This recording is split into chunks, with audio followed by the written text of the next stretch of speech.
Welcome, friends, to Seeking the True Self webinar. We are going to explore during 4 weeks this subject that is very important. It has been said to be the essential spiritual quest by many different traditions and religions and cultures, the search for self-knowledge. And what we are going to do in this course is to explore 4 ways in which the Theosophical literature recommends that we can engage in to begin to explore the different aspects of our being. Because when we talk about self-knowledge, we may be talking about many different things. What is self-knowledge? Is it to know how my personality is constituted, like my emotions, the way that I think, the way that I react to different circumstances? Is that what we mean by self-knowledge? Is it maybe a theoretical understanding of what we are supposed to be beyond what we perceive? Do we have a soul? What's the characteristic of that soul? What's its quality? Is there anything that is higher, that is more universal, that is divine? So that is another level of self-knowledge. Or maybe by self-knowledge we are referring to not a theoretical understanding, because there are many models proposed by different traditions, but maybe we are talking about an exploration by which we can probe into the different levels of our being and try to see if there is something more than what we normally perceive of ourselves. So you see, when we talk about self-knowledge, we may be referring to different aspects of this. The idea is that in these 4 classes, we are going to explore 4 ways to develop a certain approach to discover the different aspects of our being.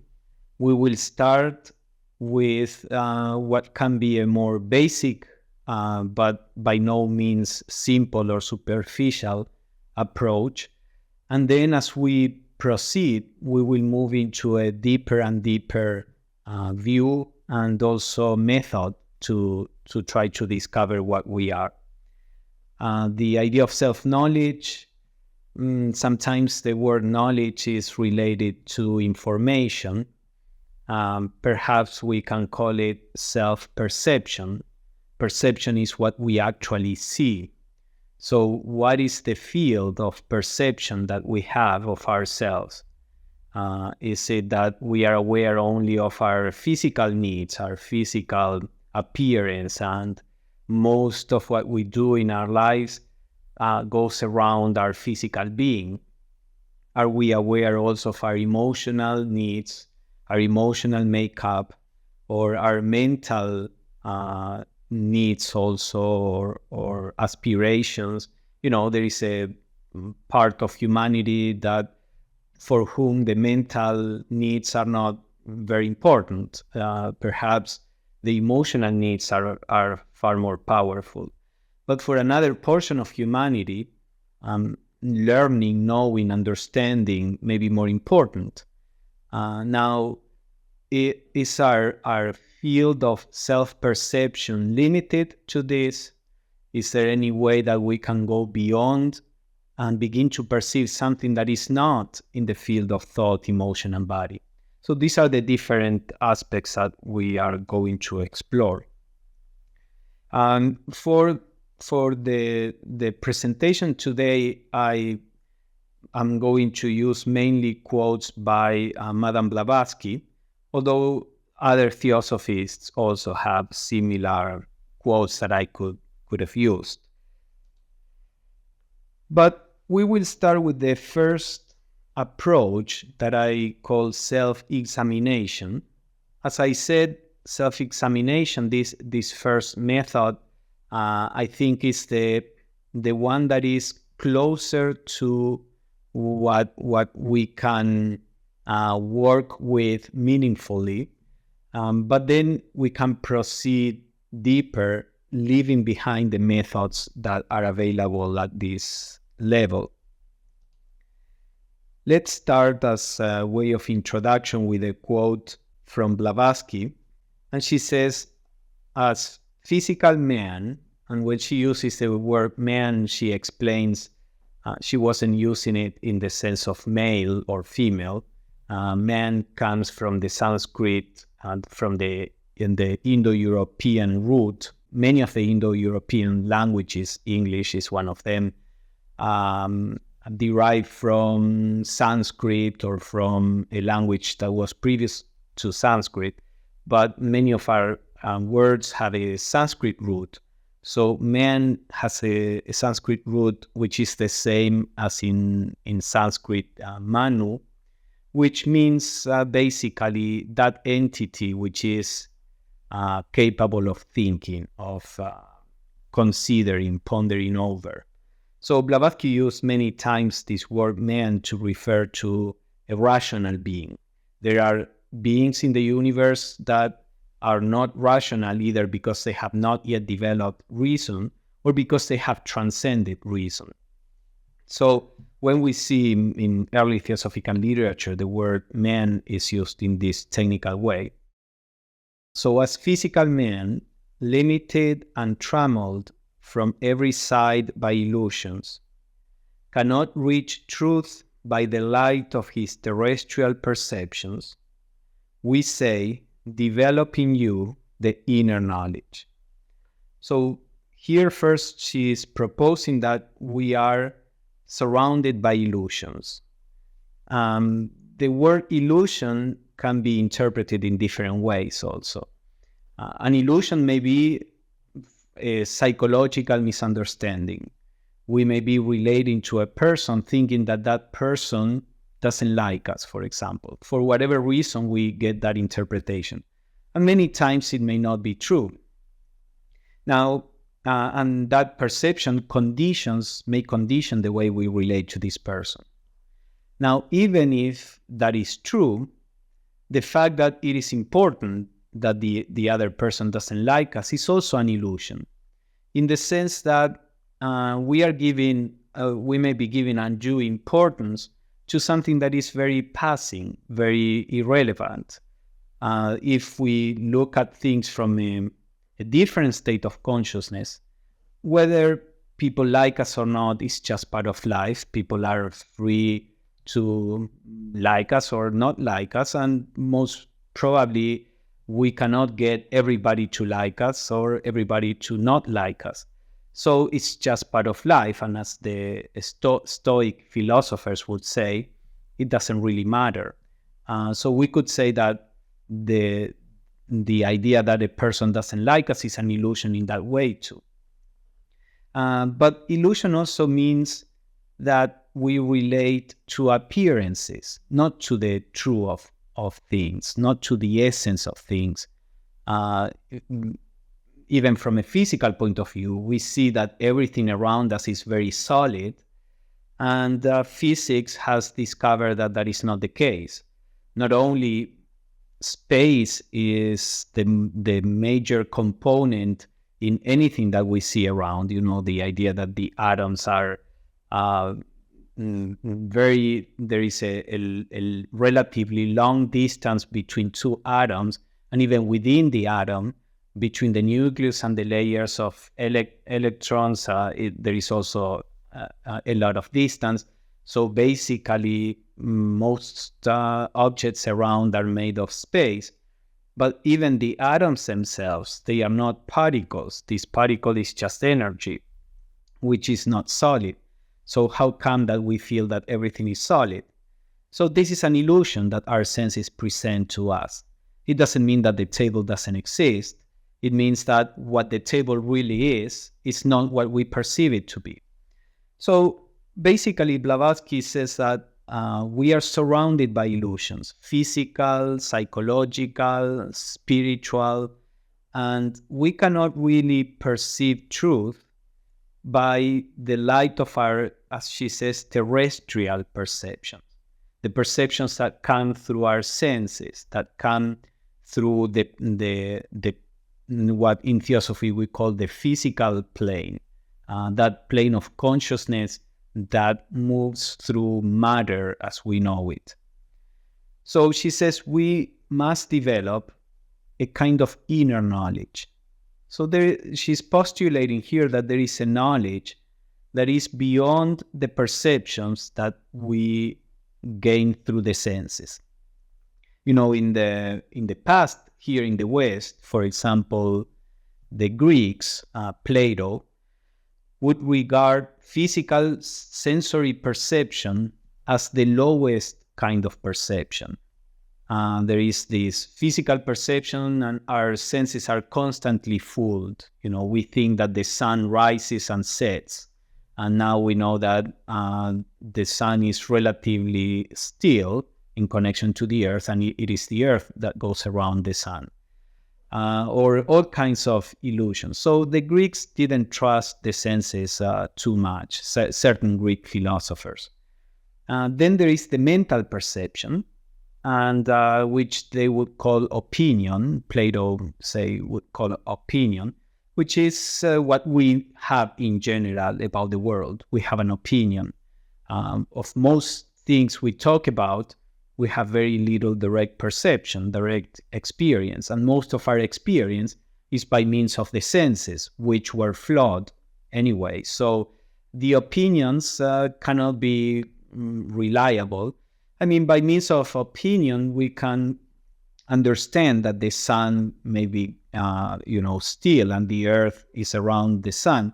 But how many of us actually saw this fact? Probably none of us actually did it. So there is the level of knowledge that is at the level of opinions. Now they said there is a deeper knowledge that comes from the true reason, and maybe reason is not the best word to use today in connection with this. Plato would use the word nous, N-O-U-S. It is a spiritual perception that can bring truth to the eyes of the soul. So in their view, the intellectual knowledge and the physical knowledge are not quite reliable. Of course, 2,500 years later, science is the king of our culture, and all the knowledge that science gets is through the senses, or the extensions of the senses, which are the machines, the instruments of measurement, and through opinion, meaning how to interpret these perceptions that come through our senses. And today it seems that if science says that meditation is good, then meditation is good. If science doesn't say that, then meditation is a superstition, doesn't exist. So that's the state of our culture today. But Blavatsky says there is an inner knowledge, and we can perceive truth only by developing this inner knowledge. So she goes on saying, from the time when the Delphic oracle said to the inquirer, "Man, know thyself," no greater or more important truth was ever taught. So there was in Delphos, there was a temple, and there was an entrance to where the oracle was. And it is said that one of the maxims that was carved at the entrance of the temple was this, "Man, know thyself." And this is the idea of developing this self-knowledge. Now, she says, without such perception, man will remain ever blind to even many relative truth, let alone the absolute truth. So even that, this is what happens. Why is science constantly changing? Because even the relative truths can be perceived in a very faulty way. So there is a constant need to correct the perceptions.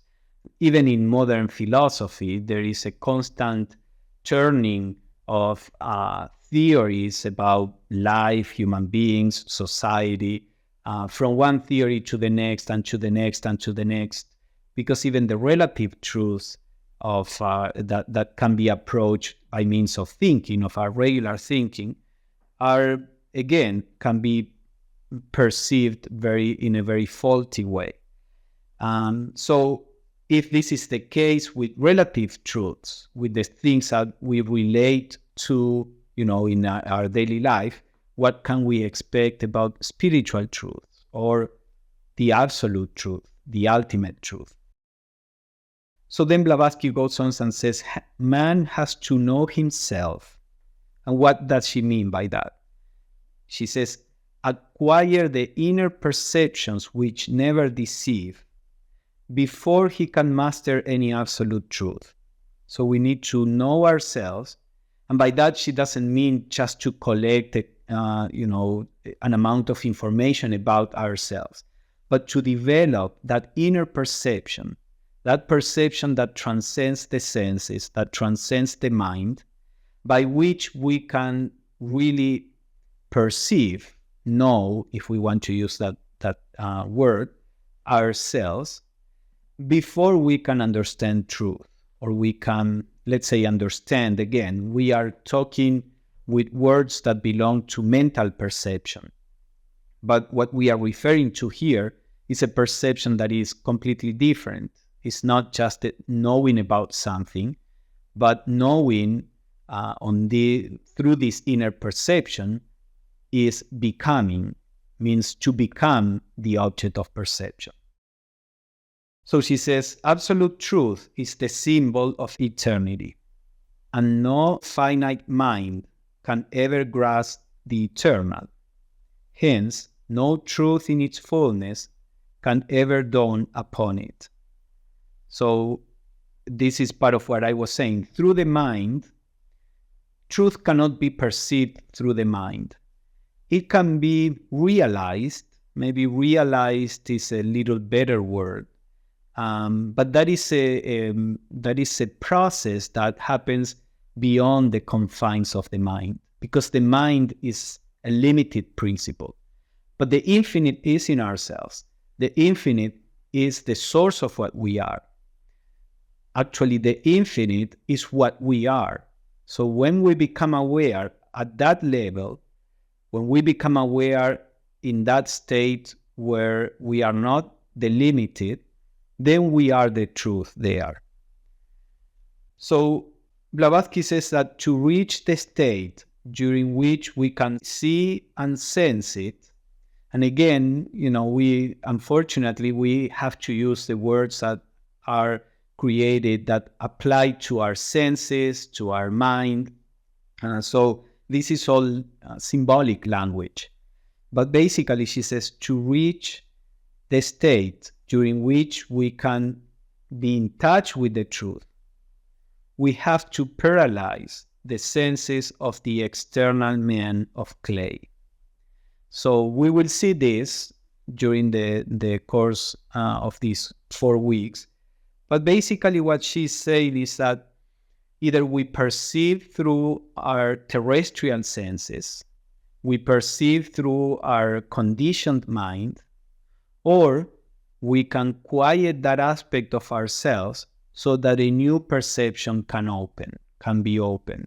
And this is the basic principle of meditation, the basic principle of yoga as a philosophy, not just the asanas, the exercises, that in order to discover this higher perception, the lower perception has to be left behind, has to be quiet. By higher and lower, we don't mean that the lower is unnecessary. The lower perception is the one that allows us to relate to the world. We mean the perception that by higher and lower, we just mean different levels of perception, the perception of the appearances or the perception of the truth that is behind. So this is the introduction to our subject, and we will see some, as I said, methods for this. Now, another interesting aspect of the preparation that we need is in the following quote. She says, to render active the inner vision, the student must purify his whole nature, moral, mental, and physical. Purity of mind is of greater importance than purity of body. If the vehicle of consciousness, the Sanskrit word is upadhi, if the vehicle of consciousness, that means the mind, the emotions, or the body, be not perfectly pure, it cannot preserve recollections coming from a higher state. Remember that you must so purify let's say, your personality, that it shall vibrate in unison with your spiritual nature. In her model of human beings, the personality was fourfold: the physical body, its vitality, the emotions, and the mind. These four principles forms what most of us call ourselves, which is born and will die.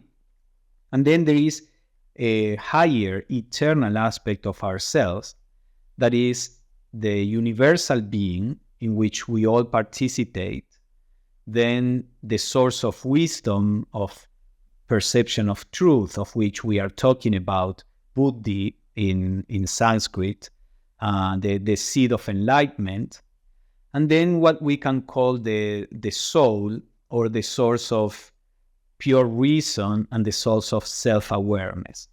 So basically what she's saying here is the higher in us is already spiritual, it's already perfect from the very beginning, so to say. The problem is that our personality is not pure enough, that's how she chose to present it, to be able to retain that perception of what we really are.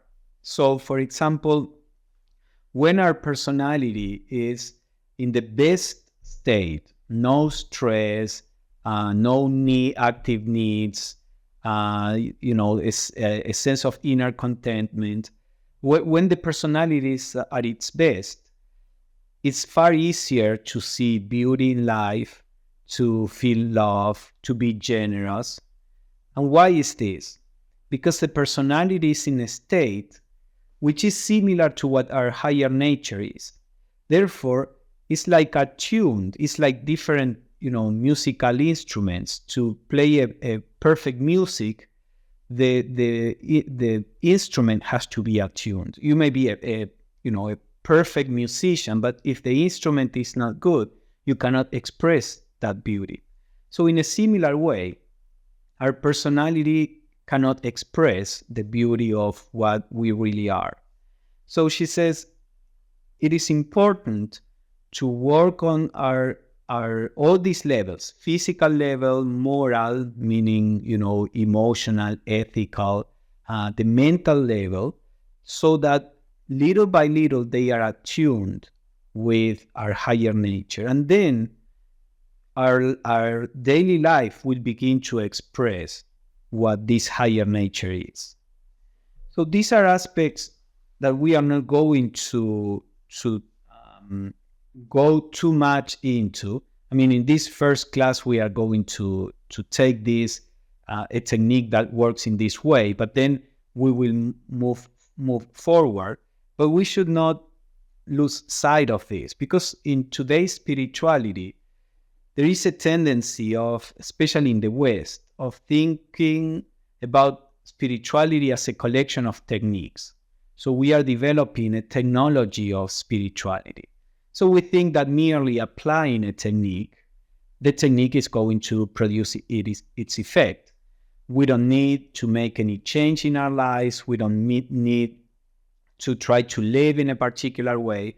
We just apply these techniques and we will get the full result that the techniques will provide. Now, this doesn't work in that way. Anybody that is serious trying to live a spiritual life soon realizes that techniques may produce an immediate result, which is mostly superficial, But if we want to produce a real transformation, if we want to really break through the conditioning, we need more than just a technique.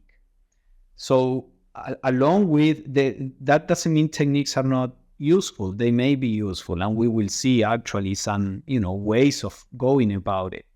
But they are not going to be effective unless little by little our whole life begins to orientate itself in that direction gradually.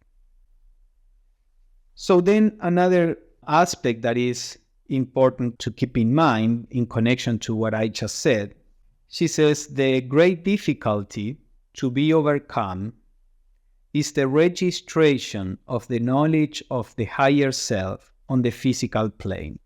So, in several Eastern traditions, they say we are already perfect. It's not that we have to create a perfection. In the Judeo-Christian tradition, there is the basic idea that we are sinners. Our nature is polluted. In Christianity, there is this original sin, and we have to work to gain salvation.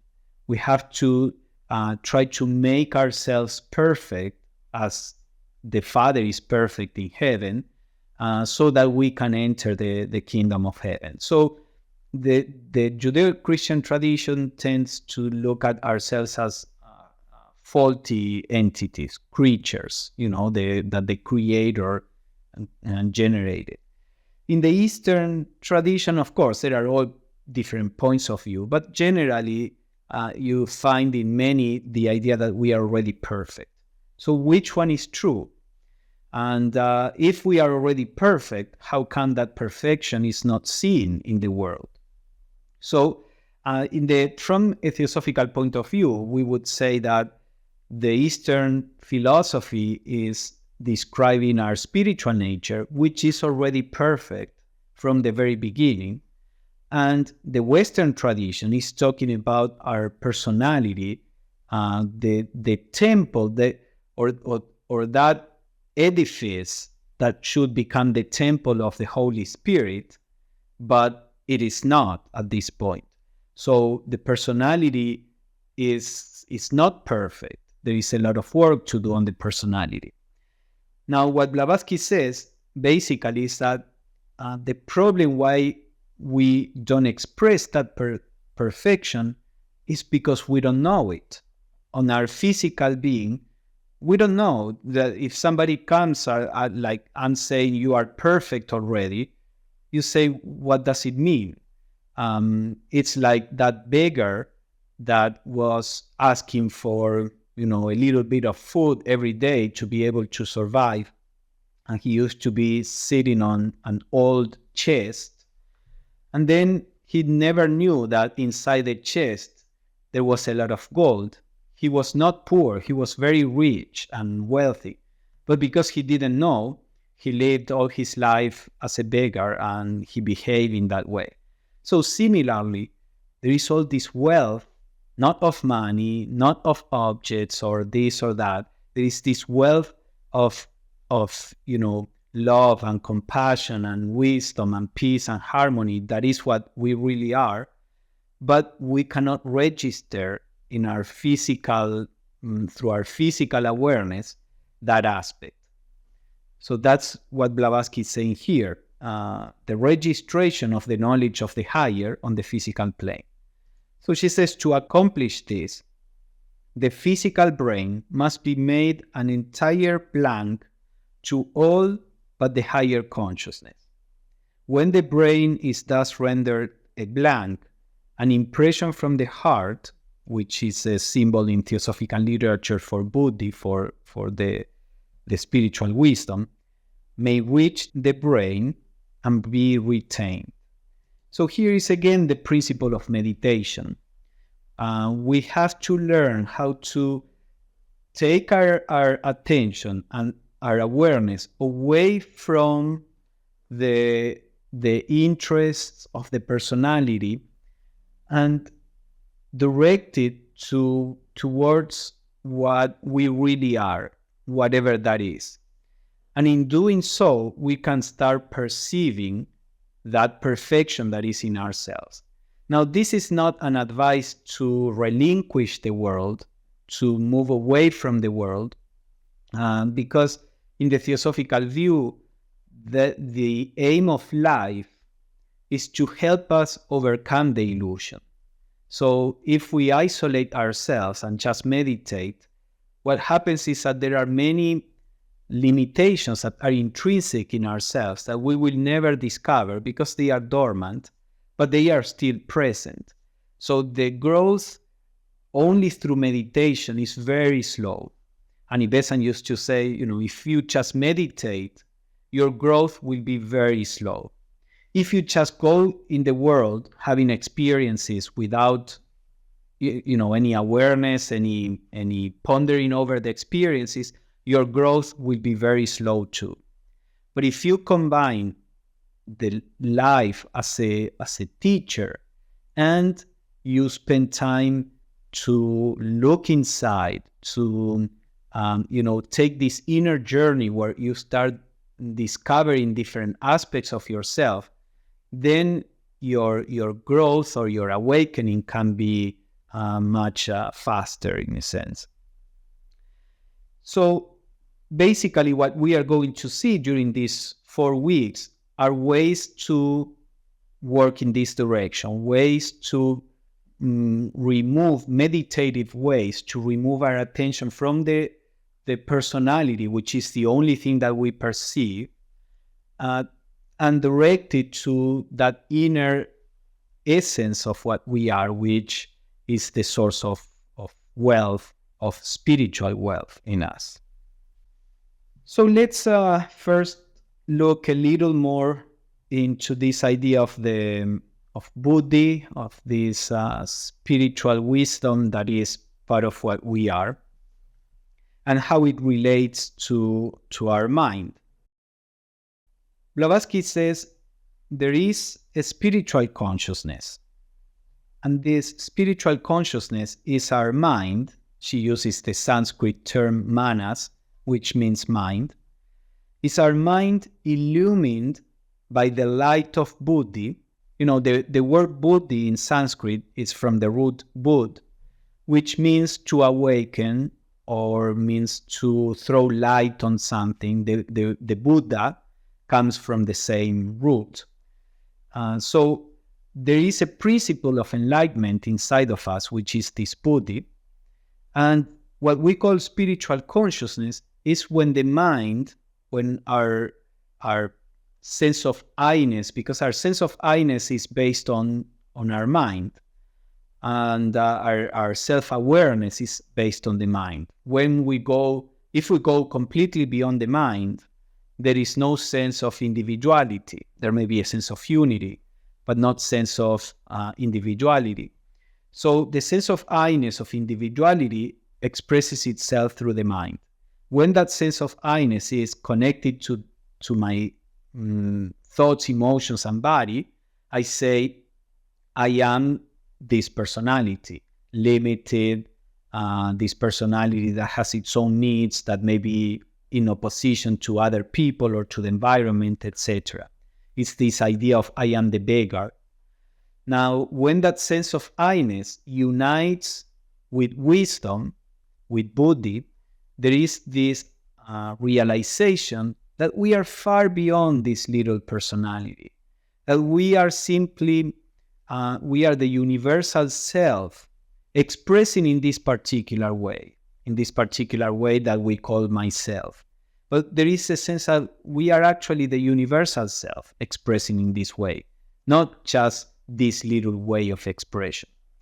So that is what Blavatsky calls a spiritual consciousness, when we can work through our minds that are illumined by buddhi.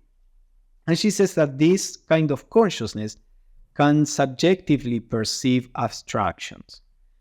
By that, she means, we are used to perceiving, for the most part, concrete objects. Objects around, what we call practical is many times something that has to do with something concrete. We are able to perceive money, because money can bring us certain concrete things to our lives.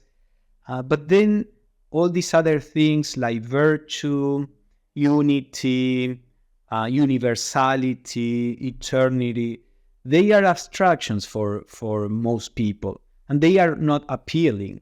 The idea of unity is far less appealing than the idea of being wealthy or famous, Now, Blavatsky says it is that when the mind begins to be illumined by this inner wisdom, that the mind begins to appreciate abstractions, because the mind begins to see these abstractions as realities.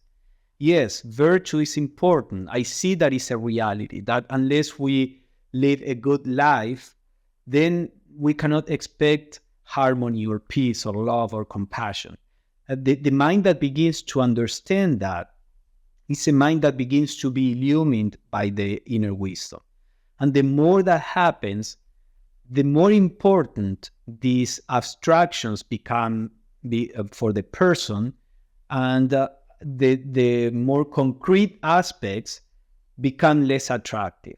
They may be necessary, and the wise person uses the concrete, as needed, but that person is not allured by the world of illusion around. So we can find a balance between living with a perception of these abstractions that are more real than the concrete, and yet expressing ourselves in the concrete in a way that can be more in tune with these abstractions, virtue, unity, compassion, that for us become more and more real, more and more important. So she uses when she talks about higher principles, she used a lot Sanskrit words, because she said Western philosophy was historically far more interested on the intellectual aspect of us. Of course, the early Greeks, Plato mainly, and some pre-Socratics, they were interested on things beyond the mind. But then with Aristotle, the Western philosophy began to be more scientific, more logical. So we don't have a lot of good words for these higher principles. So Blavatsky had to use Sanskrit words for this purpose.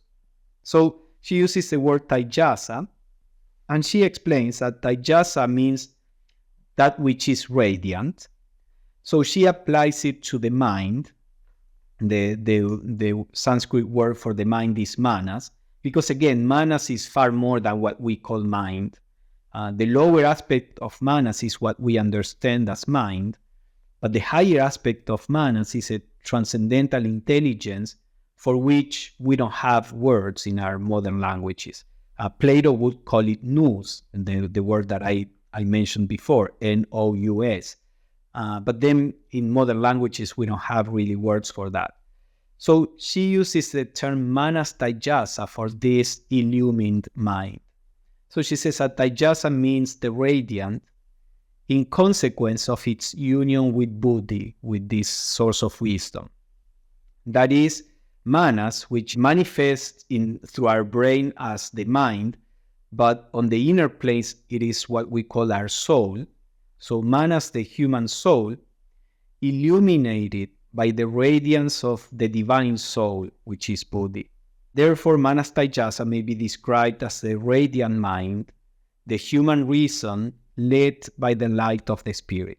So basically, the point here is that our mind may be working on the level of terrestrial perceptions, as Blavatsky would call them, our everyday perceptions, or the mind may be the receptacle of the wisdom, of the inner wisdom. And what we have to learn is how to make this shift. Our mind is united normally to our senses, in the sense that our mind is always running after what the senses perceive. It's like there is a marriage between the mind and the senses. Well, we have to produce a marriage between the mind and the wisdom. Unfortunately, first we have to divorce the senses, to some extent at least, and that is not easy. But then we have to marry the mind to the divine wisdom, using a little the alchemical language. They would talk in that way. So our whole purpose, what we are going to do during this webinar, is to see different ways by which this union can be accomplished. Another definition of Manas Tajas, of this illumined mind, she says, is the human soul illuminated by the radiance of the divine soul, which is Buddhi, the human reason lit by the light of the spirit, or divine self-consciousness. So, the self-consciousness is the perception of myself. And today, perhaps we would call it more self-awareness. When Blavatsky wrote, the word awareness was not used a lot. Actually, the word consciousness itself has been in use maybe for 300 years or 400 years, not before that. So, words change a lot. Today, we would say self-awareness, perhaps. But there is a self-awareness in the sense of I am Pablo.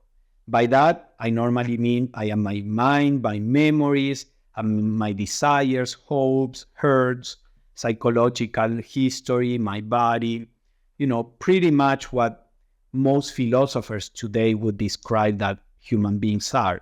Modern philosophy has departed from metaphysics and tends to see the human being just as the result of environmental influences, cultural, the history of the person, etc.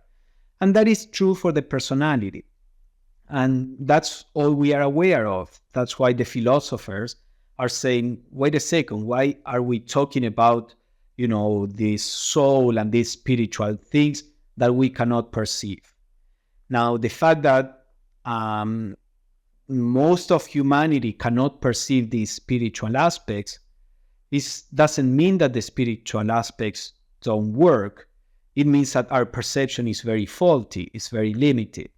So what we have to do is to learn how to perceive these other things. But for the time being, most philosophers, and there are always, people that go in a different direction, but most philosophers, most scientists are not really interested in learning how to perceive that which is beyond the mind. But Blavatsky says there is a divine self-consciousness. That means there is the ability to actually recognize ourselves, to perceive ourselves as a divine nature and not just as the personal nature. And that happens again when our mind is illumined by Buddhi, by this sense of this source of wisdom. And now this is the key as to how Blavatsky proposes that we can begin to work in this direction. So she says, when the individual consciousness is turned inward, a conjunction of manas and buddhi takes place. So you see, normally our mind is looking outside. Our mind is constantly focused on whatever is outside.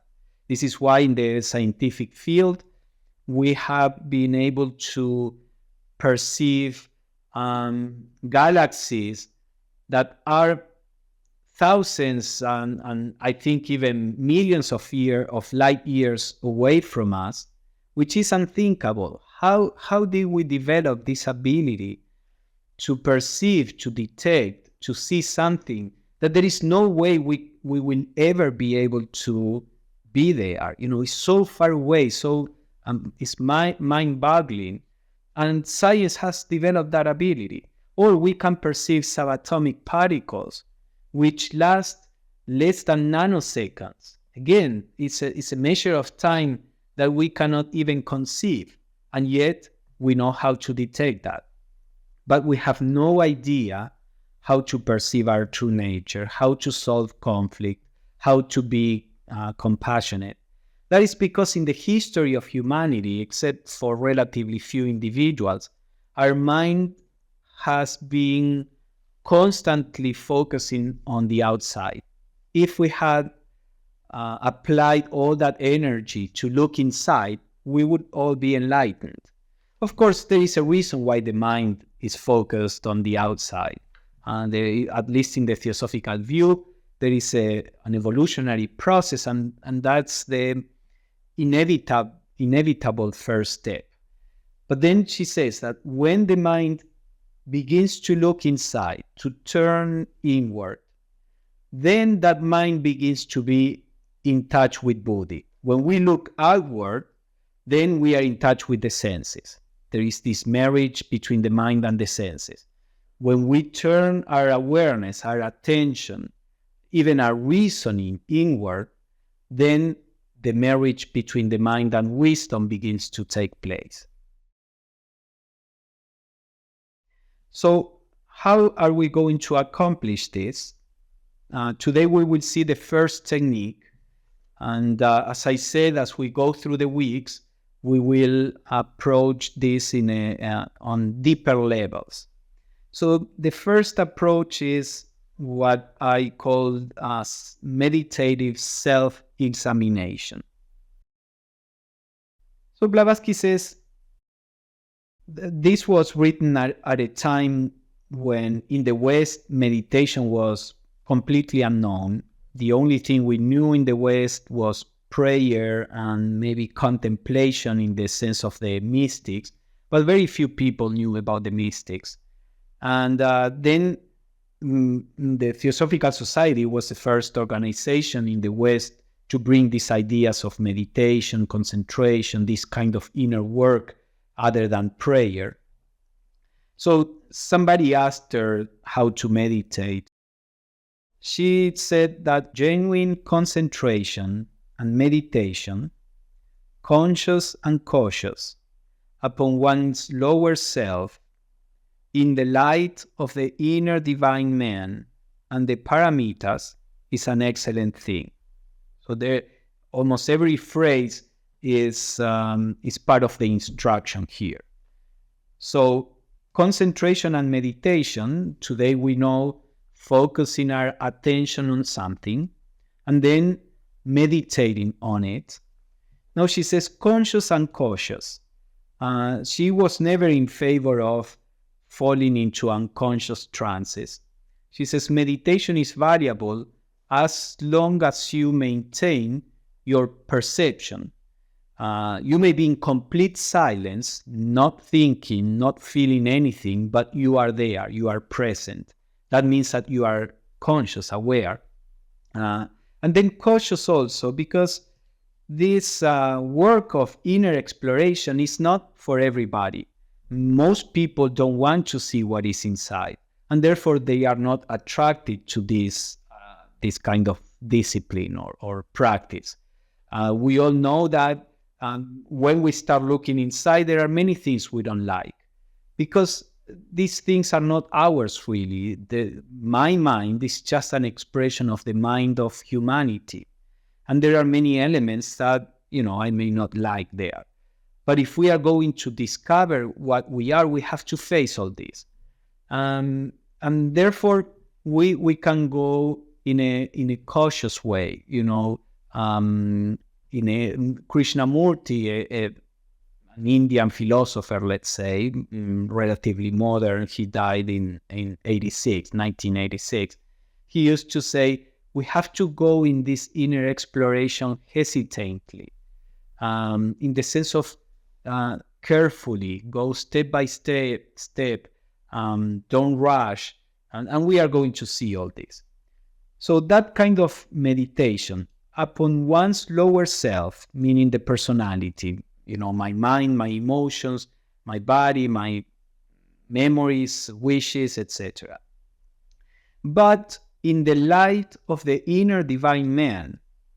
So not only looking at my personality, but from what point of view am I going to look at my personality? If I look at my personality from the point of view of our current culture, when I see ambition in me, I say, yes, it's good to be ambitious because I will only, be successful if I am ambitious. So if we look from that point of view, we will see ourselves from a certain point of view.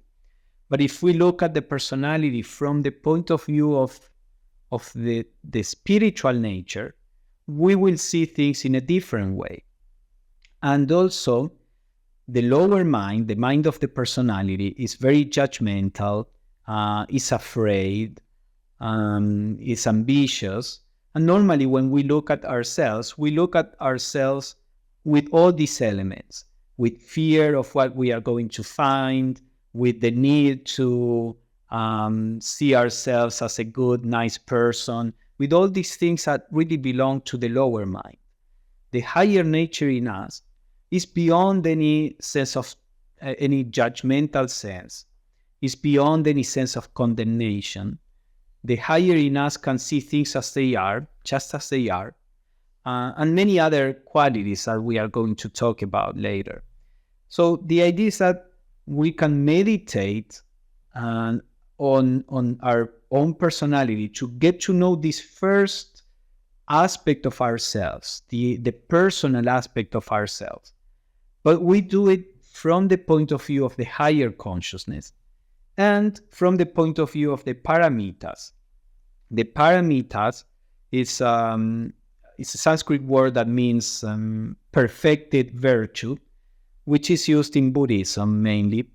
So the paramitas are a series of virtues that when they are perfected, they spontaneously shine through a Buddha or a Bodhisattva, because these are the qualities of our higher nature, as we were saying. I mean, this is the Theosophical interpretation, not so much the Buddhist interpretation. But from the Theosophical point of view, all these virtues are the essential nature of what we are. So when they can express through ourselves, we are wise or enlightened or whatever word you want to put. But meanwhile, before that is possible, they can become a guide, a description of what we really are, and a guide about the direction that we can start moving, in what direction we can start moving. So she says that we should look at the personality from the higher consciousness and in the light of these virtues.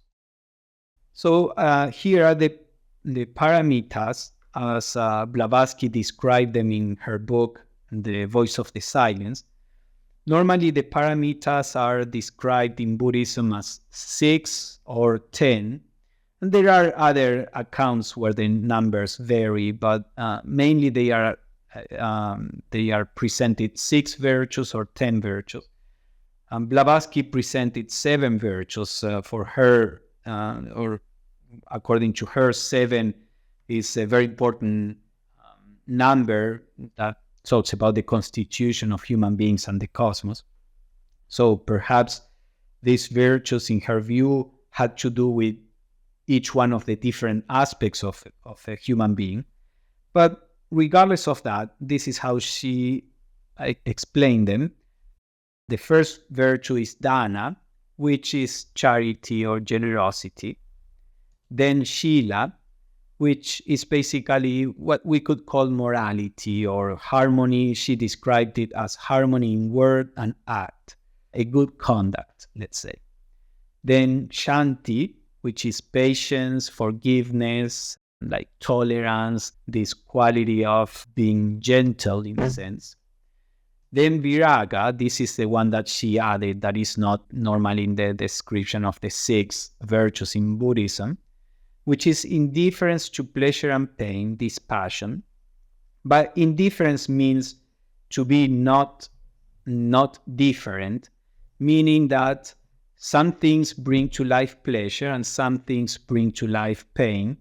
And we should be able to go through life without being biased in favor of pleasure or against pain, in a healthy way. Of course, the body, if your hand is burning and there is pain there, you understand that the pain is a signal. But on a more psychological level, or maybe even on a physical level, your leg may hurt, but then somebody may need your help, And if you say, I would help you, but my hurt is my leg is hurting, so I just don't want to go through this pain, that may not be appropriate. Or psychologically also, many things that are the right action may not bring pleasure. It may bring some degree of suffering, and we should be able to do whatever is right, regardless of whether it brings pleasure or pain. If it brings pleasure, we enjoy it. If it brings suffering, we enjoy it. So indifference means that, not that, we don't perceive it. It means that we are not biased for one or the other. Accepting both, exactly. Then virya, which is energy, enthusiasm, earnestness, this passion in the sense of, loving the discovery of oneself, the discovery of truth. Then dhyana, which is meditation or a state of awareness. And prajna, which is wisdom, seeing things as they are. So Blavatsky says we should meditate, look at the personality from the point of view of the higher nature and these virtues. Of course, you can use any description of virtues. You have virtues in every religious philosophy and many philosophical schools that are interested in morality. So in Christianity, you have the 7 virtues or the 10 commandments. And if that inspires you, you can use those. Some descriptions may be a little deeper than others, but that's up to you to decide. In yoga, there is the yama and niyama, for those who know yoga. So there are different descriptions. The point, I think the main point here is that it gives us a certain gauge by which, all virtues, as I said, are a description of how the enlightened consciousness tends to manifest in a person. So they are like a model that we can use in our work on ourselves.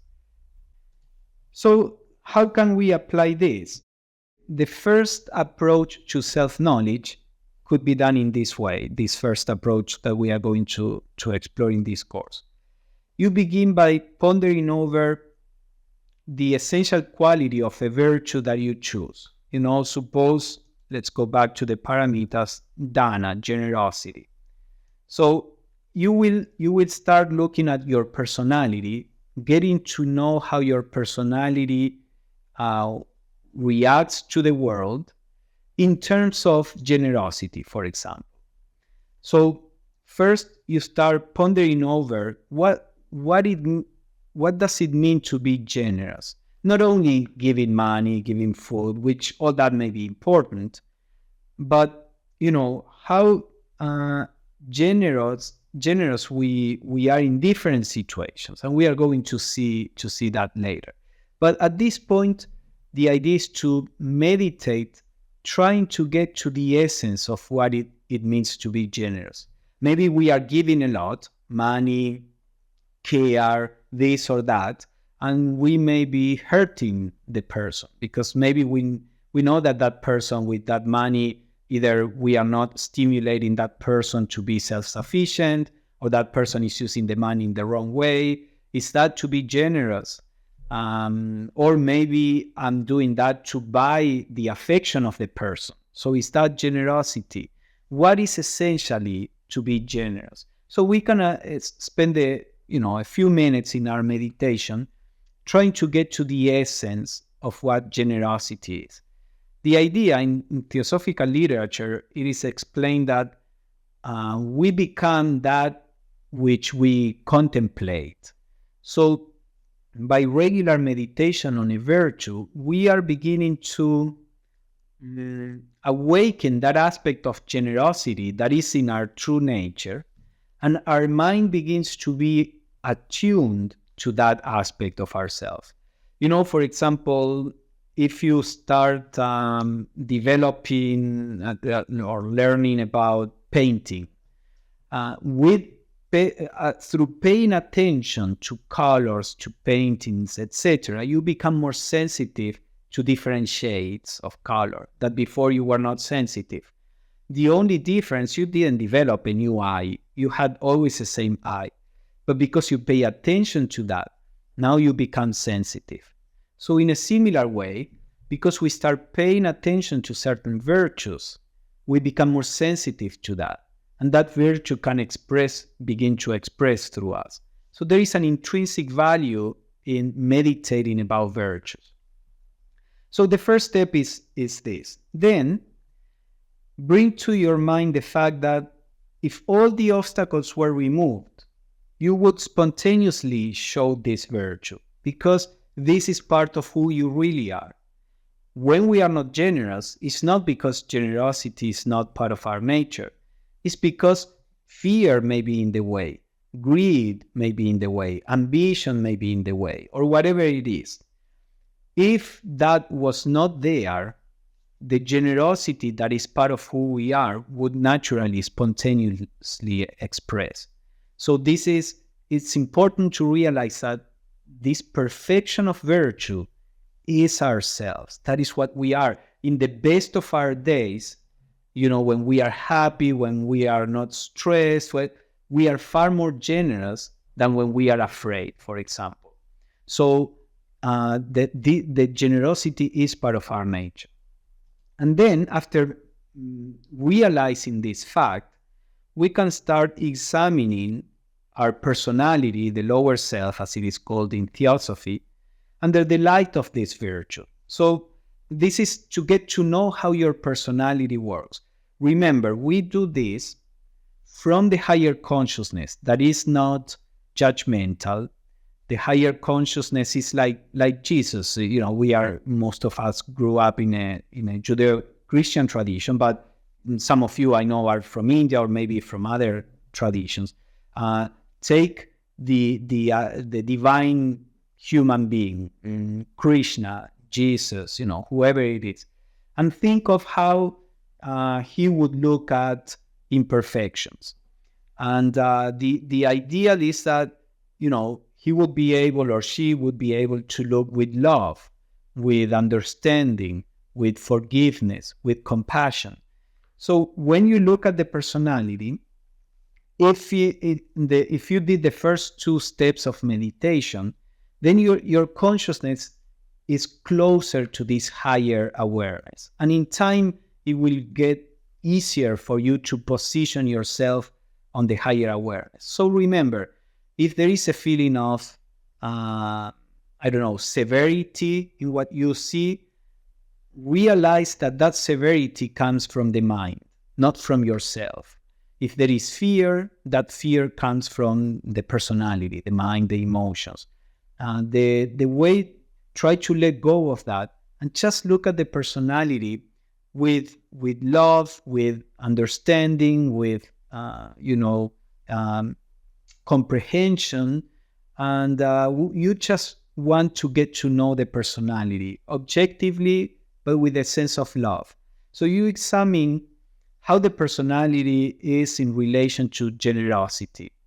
And it may be how generous you are with your time, how generous, or your personality, not you, because we are this perfection. So let's say how your personality is, in how generous it is in relation to time, to giving attention to somebody or to something, or giving money, or giving this or that, in generosity in this large sense. And just to get to know the personality. Don't say, oh, you are bad, you should be this or you should be that. No, this stage of self-knowledge is to understand the personality. When we understand something, there is an order that naturally comes into awareness. So if you see that you tend not to be too generous with your time, or your personality does, start looking into that. Why not? Maybe there is this feeling that you have little time left in the day or in your life. Or you have this sense that time is money and I should spend the time for myself? And why do we need to spend that time for myself? What is it that I'm seeking? So it's just an examination to understand what is going on. So yeah, get fully acquainted with the feelings, thoughts, the circumstances that stand in the way of your being more generous. And then you will see that as you begin to understand that, those obstacles, by the very fact of understanding them, begin to lessen in a sense. Of course, more needs to be done, and we are going to see all this, but this is a very necessary first step, and we need to generate a certain self-knowledge of the personality before we can move forward. And then something you can do is to recreate in your imagination a situation in which it is difficult for you to be generous, and visualize yourself responding in the ideal way. Think, if I were Jesus, if I were Krishna, maybe you don't need to personalize it in that way, but for many people, the abstract virtue is still not very appealing. So if you need to bring an embodiment that expresses the virtue, that's perfectly fine. So bring this situation and say, if I were a master of wisdom, as described in the Theosophical literature, or Jesus or Krishna, how would I act in this situation? How would, the generosity aspect? And imagine yourself being able to express that perfection in that situation. And you will see that as you do it in your mind, something begins to happen. You begin to believe that you can do this. And as you begin to believe, to feel comfortable, to actually feel that you did it in your mind, but there is a part of you that did it, then it will become to be easier to do it in your daily life. So the stage of visualization is important. And then in finishing the meditation, you can resolve to do your best during your daily life to express that generosity, as best as possible. So you can, during your day, you can keep that idea of generosity in your mind and try it during the day and see what happens. So this is the first technique of self-examination of our personal self that I wanted to share with you.